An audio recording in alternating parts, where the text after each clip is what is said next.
Once upon a time, there was a kind and brave king who ruled over a vast kingdom.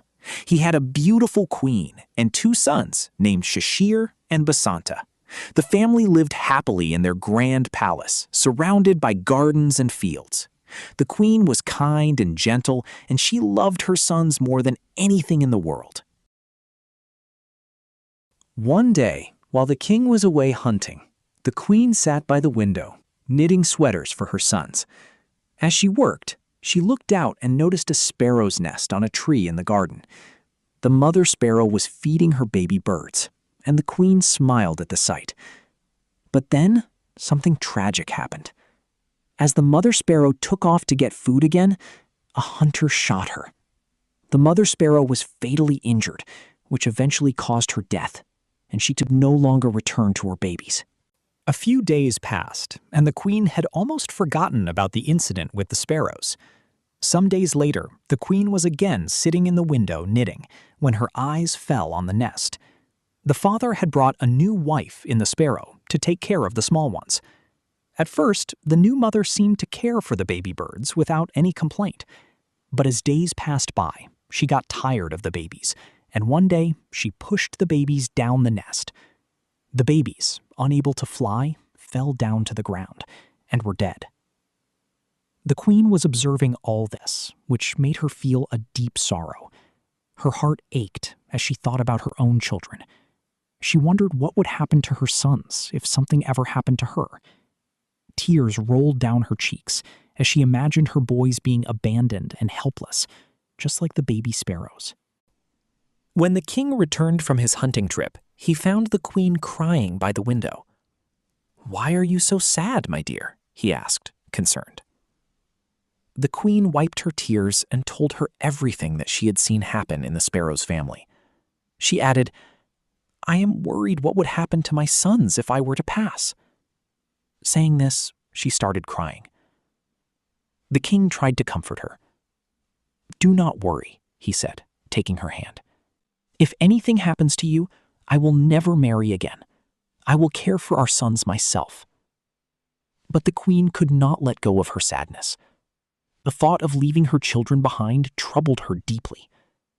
Day by day, she grew weaker, and soon she became very ill.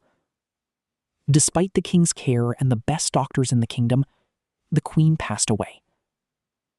The entire kingdom mourned the loss of their beloved queen. The king, heartbroken, missed her terribly. For a long time, he did not even think about remarrying. But as time passed, his ministers advised him that the kingdom needed a queen. And after much thought, the king decided to marry again. The new queen was beautiful, but she was not as kind as the first queen. At first, she pretended to care for Sisir and Basanta, but soon her true nature was revealed. One day, the two boys were playing in the palace, and their ball accidentally rolled into the queen's room. When they went to retrieve it, the queen grew angry. "How dare you disturb me?" she shouted. "You have no respect." Sisir, trying to be polite, said, "We're sorry, mother. We only came to get our ball." But the queen would not listen. She fumed and refused to give the ball back. After much discussion, Sisir took the ball from her hand, and the boys ran to the garden to play. This caused the queen to be even more angry with the princes. Later that day, she went to the king and said, "Your sons have disrespected me. They need to be punished." The king, who still loved his sons, was confused. "What happened?" he asked. "They came into my chambers without permission and insulted me," she lied. "If you love me, you must send them away." The king was torn. He tried his best to convince his wife to let it go, but the queen would not listen to a single word. In the end, he had to agree to his new queen's wishes. "If you truly love and care for me, bring me the hearts of the princes tomorrow," the queen demanded. The king was devastated, but he could not find any other option.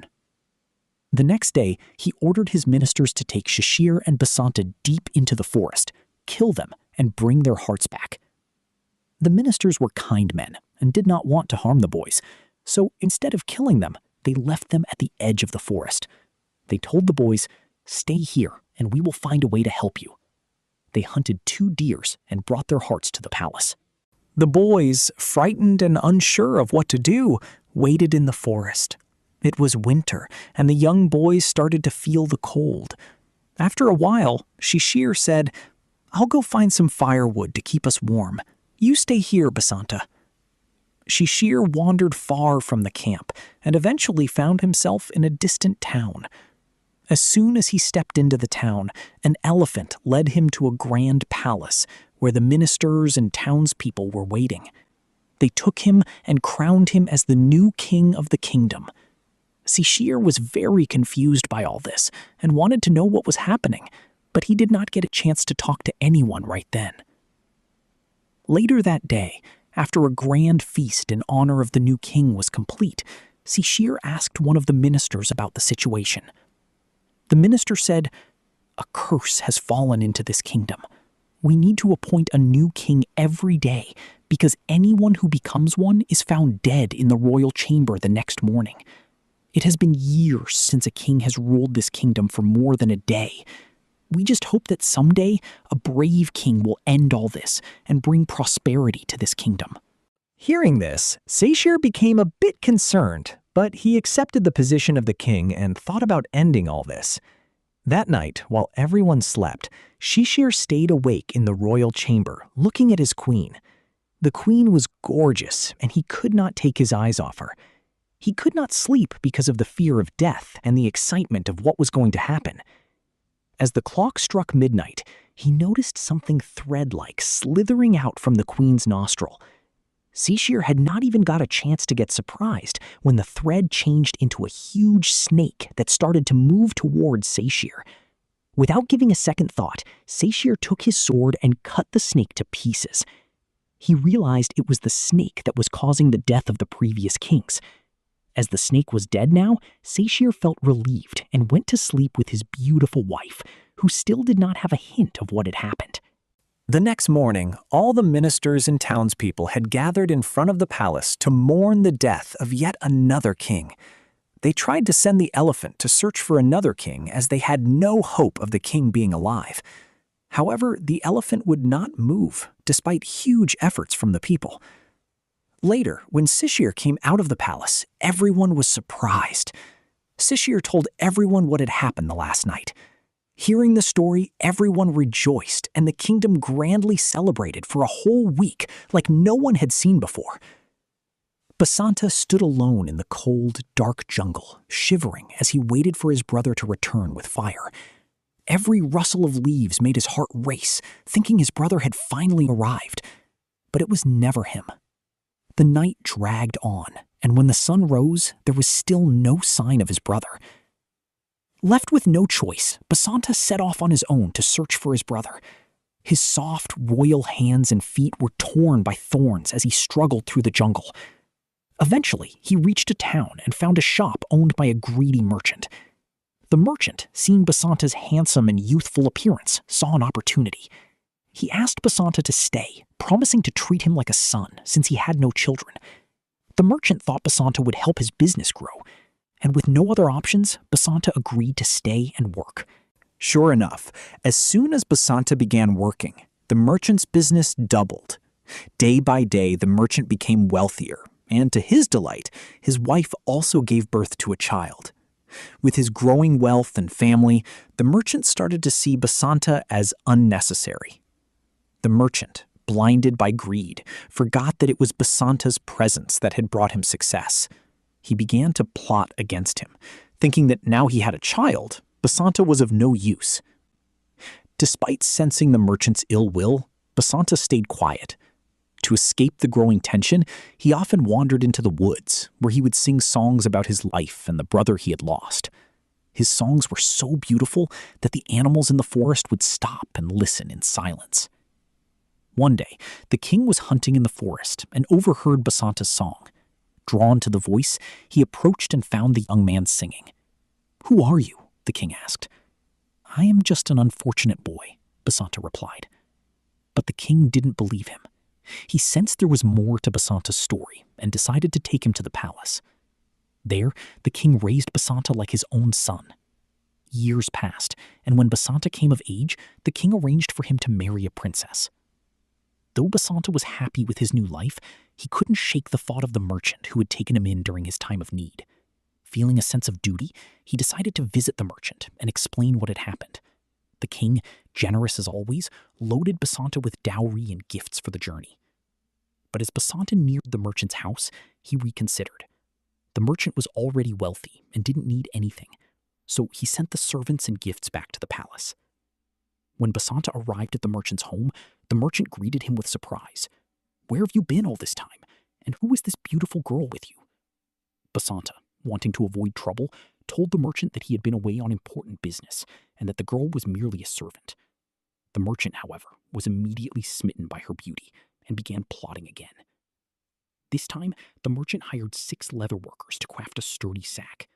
With their help, he trapped Basanta inside and threw him into the river. Believing he could now take Basanta's wife for himself, the merchant brought her to the king's palace, hoping to gain favor. The king, Sisir, was struck by the girl's beauty, but remained loyal to his own wife. Instead, he believed she might be the perfect bride for his long-lost brother, Basanta. Curious about Basanta's fate, the king sent out word that he was looking for someone who knew the story of Sisir and Basanta. Meanwhile, the river carried Basanta downstream, where a group of fishermen spotted the sack floating in the water. They pulled it to shore and, upon opening it, found Basanta inside. An old fisherman, touched by his plight, took Basanta home and treated him like his own son. News of the king's search for someone who knew the tale of Sisir and Basanta reached Basanta. Curious, Basanta sent word to the palace, claiming he knew part of the story. He was summoned immediately, but chose not to reveal his identity right away, feeling unworthy after all he had been through. When he arrived, the king asked eagerly, "Do you know the story of Sisir and Basanta?" "Not all of it," Basanta replied, "but I can tell you what happened after they were separated in the jungle." The king, intrigued, asked him to continue, but promised not to cry until the story was over. Basanta began recounting their childhood, their troubles in the jungle, and his lonely night waiting for his brother to return with fire. The king's eyes welled up, but Basanta gently reminded him of his promise. Finally, Basanta told the story of how he had married a princess and returned to the merchant, only to be betrayed and thrown into the river.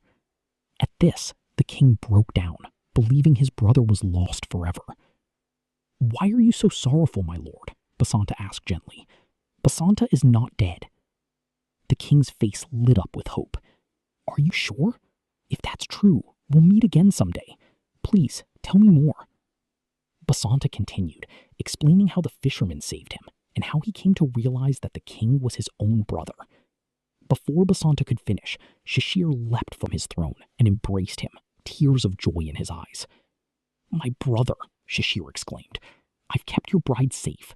The merchant brought her here, but I saved her for you." The king ordered his soldiers to bring Basanta's wife. As soon as she saw him, she ran to him, crying, "My lord!" With Basanta and his wife reunited, their happiness was complete. The brothers were together again, and nothing more was needed to make their joy perfect.